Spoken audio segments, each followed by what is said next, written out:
Le grand dialogue. Le grand dialogue de l'émission de débat du studio Tamani sur votre radio. Le grand dialogue. Chers auditeurs et téléspectateurs, bonsoir. Seydou Fomba vous l'a dit tout de suite. Mohamedou Touré en chemise rouge et un des invités, Ibrahim Ikassa Maïga, cravate rouge également, pour parler de ce sujet brûlant et inquiétant, la situation sécuritaire du pays. Les drapeaux en berne à partir de ce lundi pendant 3 jours en hommage aux victimes des attaques terroristes perpétrées la semaine dernière. Le pays déplore une 50aine de morts civils et militaires maliens. Pour certains analystes, ces attaques sont une façon pour les terroristes de montrer leur présence, surtout à l'approche des élections. Alors pourquoi la plupart de ces attaques visent-elles les militaires maliens? Quel est l'objectif recherché par ces terroristes? L'armée devrait-il changer de stratégie, notamment pour être plus offensive? Nos invités, Jakari Poudjougo, docteur en sciences juridiques et politiques, Ibrahim Ikassa Maïga, juriste, et Mamadou Samake, politologue, au téléphone. Je suis Mohamedou Touré. Le grand dialogue. Alors, je l'ai dit, la situation sécuritaire, elle devient de plus en plus inquiétante ici dans le pays. Le point sur les dernières attaques avec Mariam Maïga. Ce lundi matin, les activités ont repris timidement à Ménaka. La ville n'est pas animée comme les autres jours. Plusieurs personnes sont restées terrées chez elles. Les militaires sont visibles un peu partout dans la ville. La garde nationale a renforcé ses positions aux abords du camp. Nanout Kocha, premier adjoint au maire de Ménaka. Non, les mêmes dispositions continuent, les mêmes patrouilles que nous avons, que tous les sites du gouverneur organisé continuent. Les mêmes patrouilles, dans les mêmes conditions. Donc, c'est ça. Le moral de quelqu'un, c'est son moral. Les gens commandent par-ci, par-là, mais de toute façon, ce n'est pas agréable. Les populations là sont impuissantes, les paisibles populations là sont impuissantes pour trouver ce chemin.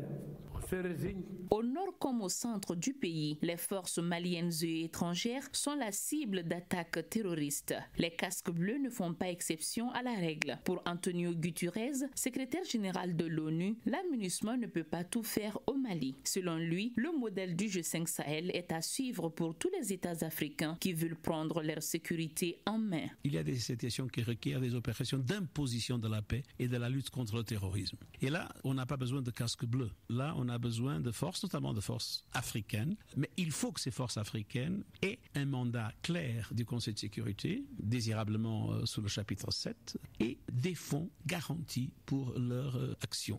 Nous avons dit dès le commencement qu'il nous faut un G5 Sahel avec un mandat plus fort et avec un financement garanti. Et que tous les membres du Conseil de sécurité devraient appuyer cette proposition. Malheureusement, le Conseil de sécurité n'est pas suffisamment loin, mais nous espérons que ça puisse progresser dans cette direction. En une semaine, plus d'une 50aine de morts, dont 26 civils, ont été enregistrés dans le pays suite à des attaques.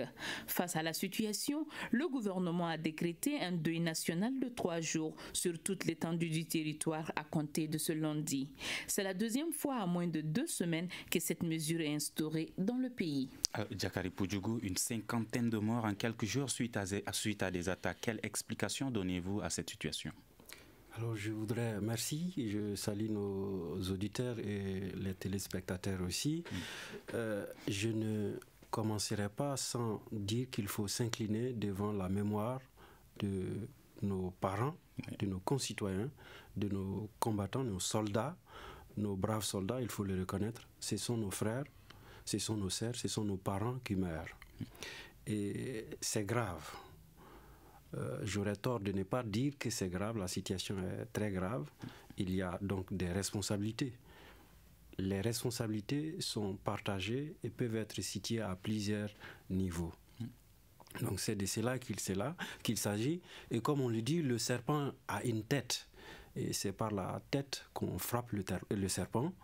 Et ça veut dire que ceux qui sont au pouvoir sont les premiers responsables. On n'est pas au pouvoir pour un décor, comme un monument. Non, on est là parce qu'il y a des responsabilités à assumer. Et la première responsabilité, ou l'une des premières responsabilités d'un pouvoir, c'est d'assurer la sécurité de son territoire, de sa population. Et est-ce que le gouvernement arrive à relever ce défi selon vous? Le gouvernement doit arriver à relever ce défi. Il doit le faire. C'est sa mission. Il est là pour ça. il ne peut donner aucun prétexte pour dire qu'il n'arrive pas à le faire. C'est pour ça que j'ai parlé de responsabilité. Nous avons les moyens, nous avons les potentiels, nous avons tout ce qu'il faut pour sécuriser le Mali. Si le Mali n'est pas en sécurité, c'est qu'il y a des responsables qui n'ont pas assumé correctement leur travail. Il n'est pas du tout normal que les Maliens continuent à mourir chaque jour. On doit arrêter le sang malien qui coule. Il ne faudrait plus qu'il y ait du sang malien qui coule de façon injuste. Ibrahim Ikassa Maïga, êtes-vous d'accord avec M. Poudjougou qui pense que nous avons tous les moyens et les potentialités pour pouvoir assurer la sécurité dans le pays? Merci bien, M. Touré. Merci à mon collègue Poudjougou. Je salue aussi en coin le professeur Mamadou Samaké qui est en ligne avec nous. Je m'incline aussi pieusement devant la dépouille de tous ces morts, toutes ces victimes souvent innocentes. Je vois en coin l'explosion du véhicule de transport à Boni, où il y avait des personnes, des nationaux maliens et aussi burkinabés, nos frères et sœurs burkinabés qui étaient concernés aussi. Vous voyez, nous sommes face à la rançon de l'improvisation. Maintenant, autant les tenants du pouvoir malien actuel sont responsables de cette situation, mais autant la communauté internationale est présente en force, parce qu'il ne faudrait pas minimiser cela, puisqu'on n'a pas moins de 15 000 hommes venus nous assister dans la lutte uniquement du terrorisme, et c'est plutôt ce terrorisme-là dont les animateurs, nous sommes d'accord, les combattants se comptent dans les proportions, si on doit en tenir compte, beaucoup moindres que les hommes venus nous assister, sans compter les forces armées maliennes présentes sont donc sur le territoire national aussi, censées sécuriser cela. Donc il y a de l'improvisation parce que de lutte contre le terrorisme, il n'y en a pas réellement. Le terrorisme, c'est une guerre asymétrique, c'est une véritable guerre, mais asymétrique. Mais alors, la moindre des choses, c'est de s'adapter à cela. C'est de ne pas laisser occuper le terrain, et je ne vois pas d'initiative dans ce sens. Ça fait plusieurs mois que nous crions cela pour dire occupez le terrain, ne laissez pas le terrain à ces djihadistes qui pénètrent et qui, là où l'État n'existe pas, en impose aux populations, les oblige à collaborer. Et justement, nous sommes dans cette improvisation où on ne donne pas du tout l'impression de vouloir lutter contre ce terrorisme rampant. Et donc, finalement, c'est des victimes innocentes qui sont là. Les soldats, autant maliens que ceux de la communauté internationale, sont cantonnés dans des camps avec des patrouilles, comme on vient de l'entendre tout de suite, des patrouilles par intermittence, et finalement c'est des chairs à canon face à ces djihadistes qui ne s'en laissent pas compter et qui véritablement pénètrent dans le monde. Donc c'est aussi une réponse, puisque ces djihadistes l'ont laissé transparaître, c'est une réponse aussi à cette initiative du G5 Sahel qui peine à se mettre véritablement en place et à occuper les terrains comme ils ont voulu le faire. Donc je dis, de ce point de vue, les responsabilités sont largement partagées, et nous nageons en eau trouble. C'est les pauvres populations qui en pâtissent tous les jours. Ces pauvres populations, est-ce qu'elles jouent le rôle qu'il faut pour pouvoir lutter contre cette insécurité? Les populations ne demandent qu'à jouer ce rôle. Les populations ont marqué leur appartenance à la nation malienne, et donc c'est au gouvernement d'occuper le terrain pour les protéger. Et par rapport à la collaboration? Mais justement, par rapport à la collaboration, ce qu'il faut comprendre, c'est que les populations se mettent sous la coupe du prince du jour. Et dans ce cas, entre guillemets, le prince du jour, c'est les djihadistes qui régentent et qui écument les zones sous occupation djihadiste. Dans le centre, comme dans la zone de Boni, jusqu'à la frontière nigériane, et au-delà, le long du fleuve au-delà. Mais vous voyez bien que la nature a horreur du vide. Et ces djihadistes profitent, s'incrustent et on impose aux populations qui, sauf à être suicidaires, sont obligés de collaborer avec justement ces djihadistes-là. Okay? Parce que tous ceux qui ont été soupçonnés d'informer les autorités ou tous ceux qui ressemblent à des personnes extérieures à la zone, mais sont systématiquement traqués par ces djihadistes, sont assassinés. Et c'est des assassinats ciblés que nous avons vus, des notables, des enseignants par-ci, des imams par-là, ou des responsables de jeunesse ou d'autres groupes ont été ciblés. Et finalement, c'est la terreur. Et les gens se tairent plutôt que de dénoncer.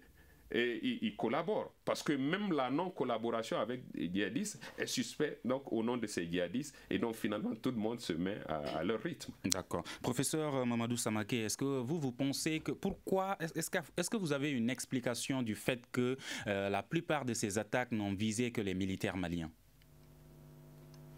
Bon, l'explication du fait que la plupart des attaques n'ont visé que des Maliens, c'est d'abord pour saper le moral des troupes. Et les groupes armés, depuis la signature de l'accord pour la paix et la réconciliation, se sont davantage multipliés. Je ne sais pas, parce que quelques dividendes de la paix ont commencé à surgir au regard des émoluments donnés aux membres du comité de suivi. Bon, on a beaucoup plus mis l'accent sur les mesures institutionnelles et politiques, les mesures liées au développement tel que prévu dans l'accord pour la paix et la réconciliation, sans privilégier les mesures sécuritaires, c'est-à-dire le cantonnement des troupes. Donc, à ce niveau, je crois qu'il faudra revoir la copie et que la communauté internationale, c'est vrai, comme le disait le docteur Poudjougou, que la mission régalienne de l'État, c'est assurer la sécurité des populations, mais dans le contexte que nous vivons actuellement, l'État malien ne peut pas à lui seul, comment dirais-je, assurer cette sécurité. On nous a imposé un accord de paix et je crois que Antonio Guterres, le secrétaire général de l'ONU, lui-même l'a reconnu aujourd'hui. Il va falloir quand même que le mandat de l'administration soit aussi un mandat d'imposition de la paix. Alors, est-ce parce que les FAMA sont beaucoup plus faibles par rapport à leur capacité de riposte que ces djihadistes s'intéressent beaucoup plus aux militaires maliens qu'aux forces internationales présentes également sur le terrain? Bon, ce n'est pas que les militaires maliens. Je crois savoir que pas plus tard qu'avant-hier, il y a, comment dirais-je, l'administration aussi qui avait fait l'objet, comment dirais-je, d'attaques. C'est pas que les FAMA... Oui, pas que les FAMA, mais les FAMA sont les plus visés. Oui, les FAMA sont les plus visés parce que, vous savez, la rébellion, ceux qui avaient pris les armes contre le pays, parce qu'aujourd'hui, tant qu'on n'arrivera pas au processus de désarmement, il est difficile de sortir le vrai de l'ivraie. Donc, c'est le Mali qui est attaqué et je crois que avec la mise en œuvre des forces du G5 Sahel, c'est une façon de leur dire nous sommes là et n'avons pas peur de vous. Alors, Dr Poudjougou, si nous avons tous les moyens qu'il faut, qu'est-ce qui empêche le Mali aujourd'hui de résoudre cette situation? Est-ce par manque de volonté ou par manque de capacité? Il y a avant tout un manque de vision. Parce que quand on est à la tête d'une nation, il faut être un visionnaire, il faut voir loin, il faut planifier. Et si je compare cela au programme américain pour le budget, ils sont capables de programmer des choses pour 20 ans. L'Amérique est aujourd'hui capable de dire qu'elle est capable de faire, par exemple, une guerre pendant 20 ans. Je vois que nous avons un problème très sérieux parce que nous manquons de vision, nous n'utilisons pas notre cerveau. Pourtant, le président a annoncé un renforcement des conditions de vie et de travail des militaires maliens. Ce n'est pas suffisant. Nous jouons souvent à la comédie, excusez-moi l'expression, mais c'est vraiment cela. Et on ne peut pas et on ne doit pas compter sur les autres pays ou sur la communauté internationale pour la sécurité de sa population et pour l'intégrité territoriale de son État. Ça, c'est la première erreur. Et vous voyez que nos responsables politiques continuent encore à penser que nous ne pouvons pas assurer la sécurité seuls. Il faut toujours faire appel aux autres ou dépendre, je ne dirais pas faire appel, mais dépendre. C'est vrai qu'il faut une collaboration, une coopération, c'est nécessaire. Mais notre sécurité ne doit pas dépendre des autres. Tant que nous ne comprenons pas cela, nous n'allons pas nous en sortir. C'est là le premier point. Et si on prend nos forces armées, il y a beaucoup de choses qui se passent qu'on ne saurait comprendre. Vous imaginez combien c'est insultant, dégradant et humiliant de voir que des camps militaires ou des bases soient attaqués de façon répétitive et que les assaillants arrivent à s'enfuir. Ça, c'est inconcevable. Ça, c'est quelque chose qu'on peut éviter. Et quand on voit, alors à qui la faute? Est-ce que ce sont nos hommes, nos soldats qu'il faut accuser? Le soldat, il n'est autre chose que ce qu'on a fait de lui. Si nous voulons des soldats efficaces pour des missions efficaces, nous devons leur donner l'équipement et l'entraînement ou la formation efficace. Ça fait défaut. Mais quand vous dites que nous avons les moyens qu'il faut et qu'on n'a pas l'équipement et la formation qu'il faut, est-ce qu'il n'y a pas une petite nuance là? Non? Il n'y a pas une nuance. Nous avons les moyens. Il faut maintenant utiliser ces moyens. Nous sommes comme des enfants qui ont du pain devant eux et qui meurent de faim.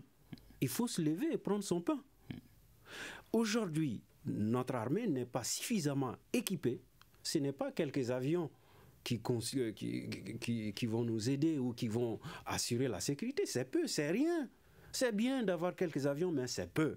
Voilà ce qu'il nous faut. Nous avons au moins besoin d'une centaine d'hélicoptères. Ça, nous pouvons le faire. Mais lorsque nous voulons compter continuellement sur les étrangers ou sur la communauté internationale, mais la communauté internationale, je vais attirer votre attention sur ce qui se passe aujourd'hui en Syrie. Il faut comprendre qu'il y a les violences terroristes ou des terroristes, mais aussi les violences exercées dans le cadre de l'instrumentalisation du terrorisme. Parce qu'au nom de la lutte contre le terrorisme ou de la guerre contre le terrorisme, certaines puissances cherchent aujourd'hui à protéger leurs intérêts. Et ça, nous devons le comprendre. Lorsque nous attendons de cette même communauté internationale de venir nous sauver, nous nous trompons d'objectif. Nous n'avons pas de vision. Il faut être lucide dans la lecture du contexte géopolitique mondial. Donc, il est temps de nous lever et de prendre à main notre sécurité nous-mêmes. Ça veut dire quoi? Il faut réellement équiper. Si nous avons la volonté, nous sommes capables même de former des Maliens pour fabriquer des armes maliennes. Ça, on peut le faire. Et si Modibo Keïta, le père de l'indépendance, était là aujourd'hui, il aurait pouvoir faire cela. Il aurait pu faire cela. D'accord. Donc nous avons les moyens et il faut les exploiter pour assurer nous-mêmes notre sécurité. D'accord. Professeur Samaké, alors toute cette somme qu'on entend, IBK annonce, le gouvernement annonce une grosse somme qui sera allouée à l'armée malienne. Où va cet argent? Bon, où va cet argent? Il faut pouvoir faire des enquêtes au niveau de la défense pour savoir où va cet argent. Mais à mon avis, la lutte contre le terrorisme nécessite la conception de nouvelles doctrines militaires.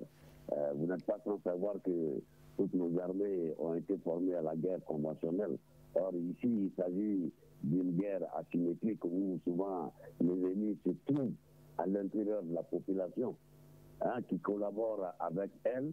Et elle a le temps, parce que toutes les dernières attaques qui sont passées récemment, ces 5 derniers jours, il semble que le mode opératoire était presque le même et que les gens connaissaient déjà, si vous voulez, le plan et même la force de frappe, comment dire, de nos militaires.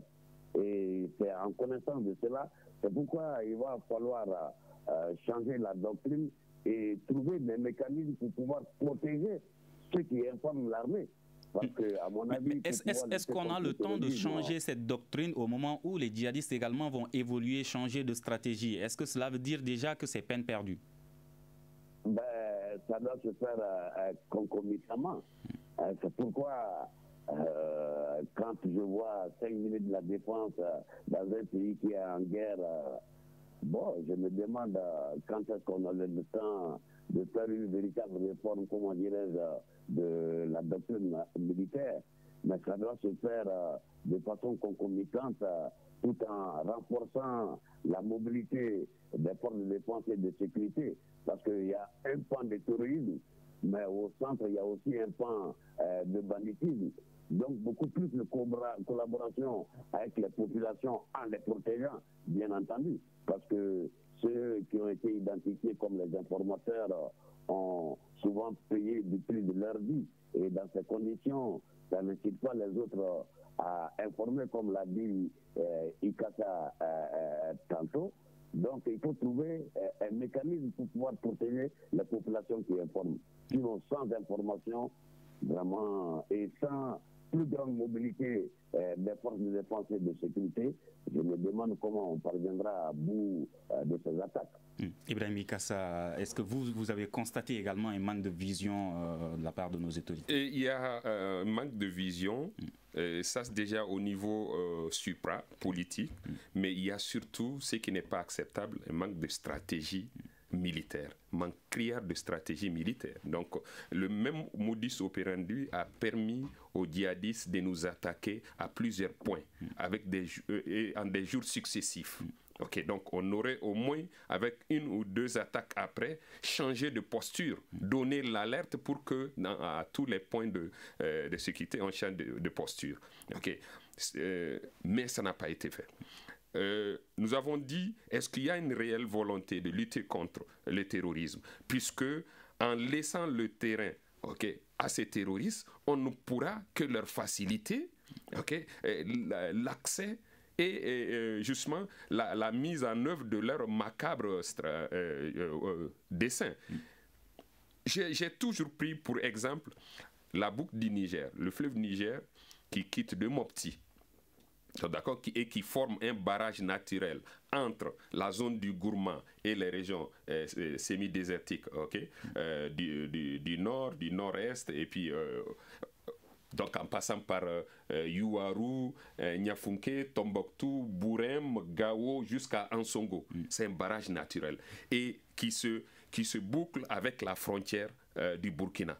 On pouvait, avec un nombre nécessaire de militaires, nettoyer cela pendant 2 semaines, 1 mois, et sécuriser cette zone pour que des forces étrangères, en tout cas des forces djihadistes, ne puissent plus pénétrer et faire des dégâts. Et même s'il y en a qui ont la hardiesse, puisque c'est des kamikazes souvent, de pénétrer, ils ne pourraient plus en ressortir puisqu'on aurait maîtrisé des points stratégiques où ils sont nécessairement censés sortir pour s'échapper.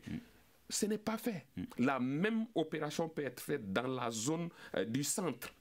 C'est une zone qu'on peut facilement sécuriser. Entre Nyono, Diabali et Léré pour boucler sur Gachilumo. Ça, c'est une zone qu'on peut sécuriser. Mais on a combien? On a 20 000 hommes quand même au Bamo. Maintenant, j'en viens. Maintenant, il y a un aspect qu'il ne faudrait pas négliger. Nous sommes sous tutelle. Nous sommes sous la tutelle internationale aujourd'hui, depuis l'opération Serval, où les forces maliennes ont été empêchées d'aller au-delà de Gao, ou dans les FIF, d'aller au-delà de Gao. Et finalement, aujourd'hui, ce qu'il faut aussi interpeller, c'est de dire quelle catégorisation il faut donner aux groupes rebelles. Aux groupes rebelles qui sont encore rebelles. Parce que ce n'est pas des ex-rebelles, ils sont encore en rébellion contre l'État puisqu'ils n'ont pas désarmé une seconde. Est-ce que vous pensez qu'ils ont un rôle à jouer pour que le pays puisse être sécurisé aujourd'hui? Mais visiblement oui, ils sont censés être dans la même logique de lutte contre le terrorisme, sauf qu'ils n'en font pas. C'est comme un pacte entre eux et les groupes rebelles. Écoutons, il a un des responsables de la CMA.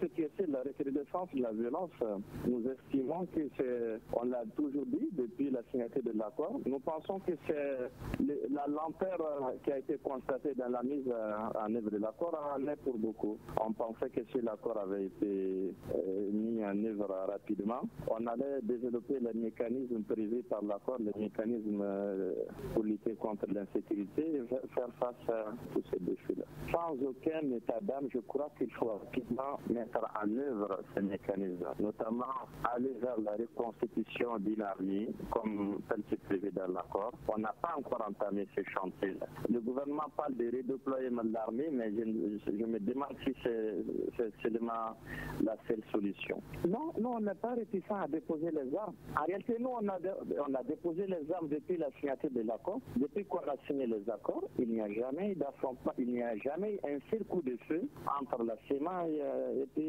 les forces armées maliennes. Mais maintenant, quant au désarmement, là, il faut d'abord, comme je viens de vous le dire, passer à la reconstitution de cette armée dont je viens de vous parler. On a déposé les armes, et quant au désarmement, est-ce qu'ils ont réellement déposé les armes? Non, pas déposé. Je suis désolé de le dire. S'il y a accord de paix et qu'il y a cessez-le-feu, c'est entre tous les protagonistes, tous les signataires d'armes, et il peut être d'accord avec moi que nous avons assisté à beaucoup de scènes d'affrontements très sanglants entre des signataires de l'accord. Donc, excusez-moi que je demande justement ces assertions. Ok? Maintenant, parlons des attitudes, en tout cas des accointances, en tout cas très apparentes, très évidentes, donc entre ces groupes rebelles et les groupes djihadistes, puisqu'ils occupent les mêmes zones. Et il y a un pacte de non-agression, entre guillemets, entre eux, puisque c'est uniquement les forces armées maliennes, sinon quelquefois les forces onisiennes qui sont justement, qui font l'objet de ces attaques, mais jamais entre groupes djihadistes et groupes armés. Et ça, j'ai dit, c'est des grandes questions que nous devrons nous poser. Alors pourquoi cela? Est-ce qu'il y a un pacte d'où l'idée de dire alors on ne peut plus exciper de l'accord de paix, puisqu'il faut être quand même sincère avec ça. L'accord de paix a été signé, l'accord pour la paix, mais tout le monde s'inscrit dans une logique de lutte contre les groupes terroristes qui commence par la dénonciation, et ce qui n'est pas le cas de ces groupes armés. Professeur Samaké, est-ce que les groupes armés jouent en double jeu, notamment la CEMA et la plateforme? Ceci est visible, hein, parce que jusque-là, on ne connaît pas avec exactitude le nombre de combattants à cantonner. Et jusque-là, le prélude à la future armée qui est le mécanisme opérationnel de coordination, à l'exception de Gao, n'existe pas dans les autres régions. Or, il devrait être opérationnel tant à Kidal, à Tombouctou, qu'à Menaka et à Kaoudeli, sous réserve. Bon, le fait du non-cantonnement fait qu'aujourd'hui, il est difficile de dire qui est groupe armé et qui est véritablement terroriste. Si je sais par ailleurs que l'actuel patron de la CIA était quand même vice-président de Amsardine hier. Donc, à mon avis, c'est avec le cantonnement, et en cela aussi, il faut jeter la pierre devant l'administration qui devait aménager les 8 sites de cantonnement identifiés, que je sache à ce jour, moins de 3 sont opérationnels et pour un bataillon chacun. Or, si on se fie aux spéculations, de part et d'autre, schéma et plateforme, c'est des dizaines de combattants qu'il faut cantonner. Donc, est-ce que 8, ça suffira? Donc, à ce niveau, il faudra quand même que la communauté internationale aussi joue sa partition dans l'accord qui, de mon point de vue, était un accord pour la paix qui devait nous conduire à la paix, mais qu'on a transformé en accord de paix. Bon, vu tout comment dirais-je, l'accompagnement financier qui va être mobilisé, encore une fois, je dis que le Mali à lui seul ne pourra pas, que les autres parties prenantes de l'accord aussi jouent leur partition, et face ensemble raison, comment dirais-je, à la CEMA, pour que le mécanisme opérationnel de coordination puisse être opérationnel dans les autres régions, ce qui va nous conduire à la nouvelle armée. D'accord, M. Poudjougou, nous sommes en direct. Un auditeur vient d'appeler tout de suite pour dire qu'eux, ils ne peuvent pas donner l'information parce qu'ils craignent pour leur propre sécurité. C'est là encore une responsabilité de l'État. Et permettez-moi de dire certaines choses. Nous sommes parfois, nous, État, en tant qu'État, là je m'adresse aux responsables politiques, ceux qui sont à la tête vraiment, ils sont parfois aussi terroristes que les terroristes. Expliquez. Il faut le dire clairement, parce qu'ils ne s'intéressent pas à la sécurité de cette population. Les gens continuent à mourir, des régions sont privées du système d'éducation et d'enseignement. Et malgré tout, on fait comme si tout va bien, on ne fournit pas suffisamment d'efforts. Et c'est grave lorsque une population donne des informations à l'État et que cette même population devienne une cible. Ça n'a pas commencé aujourd'hui. Nous ne savons pas utiliser les informations. Et j'ai parlé de formation tout à l'heure, de doctrine, tout ça, c'est ensemble. Et Sun Tzu, le grand stratège, le dit clairement. La doctrine fait naître en nous la même manière de vivre et la même manière de mourir. Une unité de pensée. Elle nous rend intrépides et inébranlables face à la mort. Ça, c'est la doctrine militaire. C'est assez fort. Nous n'avons pas suffisamment de formation en ce qui concerne la doctrine. Et il faut aussi un bon service de renseignement. Parce que si on a un bon service de renseignement, on ne saurait jamais entrer dans une région et s'en sortir. C'est impossible. Et pourquoi les services de renseignement n'arrivent même pas à prévenir les différentes attaques? Plusieurs attaques se sont succédées. C'est pourquoi je dénonce ce terrorisme de l'État. Il faut le dire clairement. L'État est devenu plus terroriste que les terroristes. Pourquoi? À beaucoup de points, on le voit clairement, par exemple la corruption. Vous voyez que certains agissements, certaines situations encouragent ou légitiment le terrorisme. Qu'est-ce que vous allez dire à une population qui est abandonnée totalement par l'État, qui veut collaborer, aider l'État parce que c'est son pays, et qui est abandonnée par l'État? Vous croyez que quelqu'un d'autre qui va voir cela va essayer d'alerter? Donc l'État est à l'origine de cette situation. Et la corruption, l'injustice surtout, on ne peut pas fonder une nation sans la justice. Justice et sécurité vont ensemble. Parce que l'injustice crée la violence. L'injustice légitime les mouvements terroristes. D'accord. Vous suivez le grand dialogue et vous pouvez réagir sur nos réseaux sociaux à travers notre page Facebook ou notre compte Twitter ou encore sur nos répondeurs à travers ces deux numéros 75 84 11 11 ou 75 84 12 12. Alors monsieur Maïga, tout de suite, monsieur Poudjougou vient de le dire, l'État est devenu terroriste selon lui. Est-ce que vous partagez cet avis? Ok, donc c'est en fait c'est des mots. C'est des mots, mais je pense que l'idée qu'il veut véhiculer est simple. C'est que l'État qui a la responsabilité première, donc les tenants du gouvernement qui ont la responsabilité première, donc d'assurer cette sécurité et de conduire cette lutte contre le terrorisme en montant la bonne stratégie militaire, ne sont pas à hauteur de mission. C'est d'où le problème. Moi, je dis, alors adoptons-nous à la menace. Constituons l'armée de notre menace. Ayons la stratégie de nos menaces. Notre état-major général des armées ou autre, mais délocalisons-la sur le front de guerre. Délocalisons-le.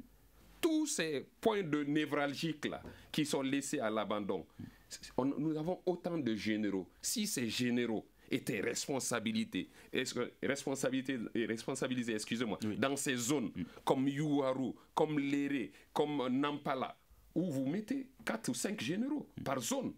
Nous sommes d'accord pour dire, organisez la stratégie, coordonnez avec l'état-major qui, par exemple, est à Sévaré plutôt que le G5 Sahel, celui de l'état-major général de l'armée du Mali, puisque c'est la ligne de front. Voulez-vous dire que la plupart des généraux maliens sont à Bamako? Sont à Bamako, sont dans les départements ministériels.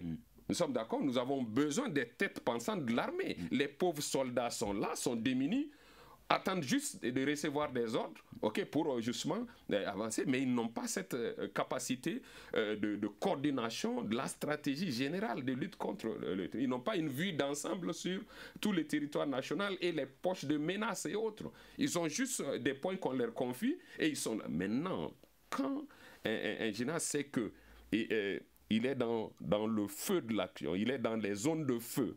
Et je pense qu'ils se mettront ensemble pour mieux coordonner. Je dis n'importe quoi, mais je suis dans cette mesure parce que ça encouragerait les autres compartiments de notre population, les simples civils et autres, informateurs comme à collaborer pour dire ah non, maintenant c'est sérieux, la lutte est sérieuse, tout le monde est engagé, je vais jouer ma partition. Mais si on ne voit que des pauvres soldats laissés à eux-mêmes avec des moyens rudimentaires qui sont dans des petites tentes avec des petits sacs de sable pour protéger une zone, mais c'est terrible, ils ne pourront pas. Et pourquoi également on entend toujours que c'est l'armée qui est attaquée, mais on entend moins souvent que l'armée est partie attaquer les terroristes? C'est tout ce que j'avais exposé avant. J'ai dit il faut être offensif, il faut occuper le terrain. Il faut neutraliser les poches qu'occupent ces djihadistes-là et qui leur permettent de s'organiser et même de s'incruster au sein de la population.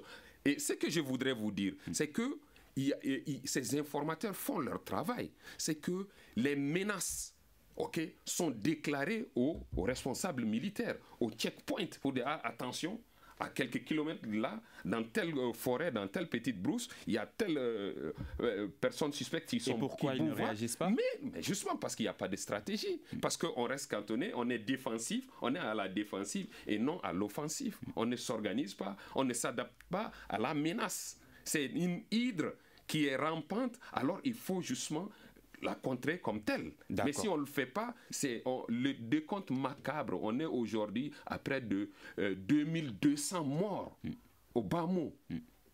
Et c'est depuis les 4 ans que nous vivons ce pouvoir Ibeka. C'est ça le drame dans cette affaire. D'accord. Alors, professeur Samaké, la MINUSMA est là pour soutenir la paix dans le pays. G5 Sahel, Barkhane sont là pour lutter contre le terrorisme. Les FAMA ont été attaqués récemment. Est-ce que ces différentes forces ont réagi? Bon, ces différentes forces, est-ce qu'ils ont réagi? Je n'ai pas entendu que la MINUSMA ait réagi. Bon, par rapport à la dernière attaque de Menaka, on a entendu qu'il y avait des hélicoptères en l'air. Est-ce que c'est des hélicoptères de l'armée malienne ou de la MINUSMA ou de Barkhane? Je n'en sais rien. Mais ce que je peux dire, c'est qu'il faut beaucoup plus de coordination entre ces différentes forces, tant en termes de renseignement qu'en termes, comment dirais-je, d'appui logistique. Parce que, comme je l'ai dit, la MINUSMA, quand elle venait, elle est venue pour stabiliser le Mali, donc aider le Mali à recouvrer son entière souveraineté sur l'ensemble du territoire. Mais aujourd'hui, elle joue beaucoup plus le rôle de force d'interposition que de force d'imposition. Certains pensent que cette MINUSMA est beaucoup plus présente aujourd'hui dans l'action humanitaire que dans la sécurisation des différentes zones. Oui, mais c'est ce que je suis en train de dire. On a comme l'impression que la MINUSMA veut se critiquer à l'administration et faire le développement à la place, comment dirais-je, des Maliens. Donc, à mon avis, il faut recentrer les choses parce que, comme Koudou l'a dit, je crois qu'il voulait venir sur les problèmes de gouvernance. Nous devons reconnaître que ces 50 dernières années, nous avons eu beaucoup plus d'administration de représentation que d'administration de développement. C'est avec la collectivisation et le transfert des compétences aux collectivités territoriales qu'on a vu les services sociaux de base mieux se donner au niveau des collectivités. Et d'ailleurs, l'État peine encore à mettre la main à la poche pour respecter l'engagement de 30% des ressources budgétaires aux collectivités. Donc, l'un mis dans l'autre, il faudra quand même repenser la gouvernance. Ce n'est pas que dans les 3 régions nord du Mali, c'est propre pour l'ensemble du territoire. Allez-y dans les zones comme Kangaba, il y a des bassins de production, mais il n'y a pas de route pour pouvoir écouler la production. Donc, on doit se remettre en cause à ce niveau. Bon, il faudra aussi que l'ONU puisse mettre la force du G5 Sahel sous le chapitre 7 pour pouvoir lui donner un mandat robuste et assurer un financement pérenne. Parce qu'on peine à mobiliser les 423 millions d'euros qui sont nécessaires pour la première année. Et après, comment la force sera financée si elle n'est pas sur le chapitre 7? D'accord, monsieur. Je suis sceptique. Regardez en Afghanistan, depuis près de 16 ans, ils sont là-bas. C'était une coalition de 15 pays appuyés par l'OTAN. D'accord, M. Samaké. Alors, M. Poudjougou, toutes ces forces sont présentes ici. Est-ce que, quand on dénonce également un manque de collaboration entre l'armée et la population, est-ce qu'il ne faudrait pas également remettre en cause la collaboration entre ces différentes forces? Oui, vous savez, je ne le cache pas, moi je ne compte pas beaucoup sur ces forces. Je vous ai dit, le contexte géopolitique international a ses réalités aussi, que nous ne cherchons pas à comprendre jusque-là. J'ai entendu le professeur Samaké dire quelque chose de très important, en disant que l'accord pour la paix a été transformé en accord de paix. Alors, en même temps, nos officiels, nos représentants nous ont dit clairement que nous sommes engagés par l'accord et que nous l'avons approuvé. Alors, pourquoi avons-nous approuvé ou on nous fait croire qu'on a approuvé quelque chose qui nous est imposé? Lorsqu'on n'approuve pas quelque chose, il faut le dire. Qui approuve un accord au Mali? Ce n'est pas le président. Il faut le soumettre au peuple. Pour la Constitution, on voulait nous soumettre le projet par référendum. Pourquoi on ne l'a pas fait pour l'accord? C'était la première étape. Donc on voit depuis ce projet, depuis la signature de cet accord, que la population ne compte pas pour l'État. Le gouvernement, aujourd'hui, ne s'intéresse pas à la population. Nos hommes ne doivent plus mourir. On ne doit plus entendre parler de soldats maliens morts ou de civils morts. Il faut que ça arrête. L'État ne veut plus donner d'importance à la population. C'est pour ça qu'on ne la consulte pas. Et les forces internationales, je ne suis pas en train de les discréditer, mais il faut dire les choses clairement. Les Nations Unies, les opérations de paix des Nations Unies, depuis qu'elles ont existé, elles n'ont jamais fait, ou elles ont très rarement montré une victoire. D'accord. Elles n'ont pas autant de succès. Donc il ne faudrait pas compter sur des forces qui, depuis des années, des décennies, n'ont pas donné des bilans positifs. D'accord. Il faut prendre sa sécurité en main. Réagir sur cette situation, écoutons-le. Boni, hier, Soupi aujourd'hui, que cherche-t-on? L'effroi. La mise sous sommet d'un pays par l'effroi, par la peur. Telle est la vocation du terrorisme, faire peur. Mais nous ne sommes pas peuple à avoir peur. Nous ne sommes pas dirigeants à être effrayés, au point d'oublier notre mission.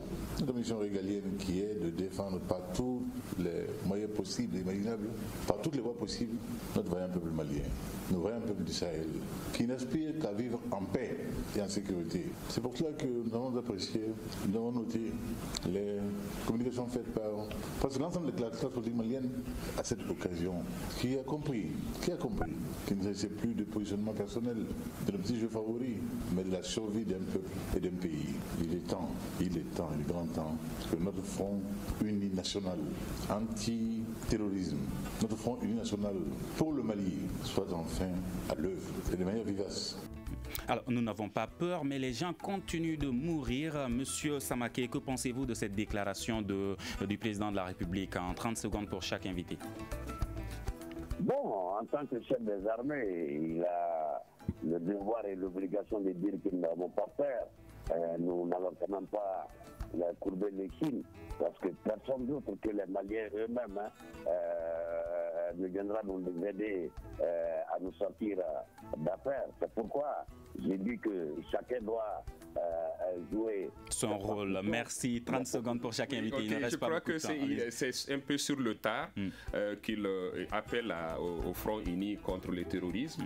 Heureusement, c'est un nouveau discours puisque on ne traite plus les autres qui proposent des alternatives comme des empêcher de tourner en rond. Tant mieux alors. Peut-on s'attendre à une évolution positive dans les prochains jours?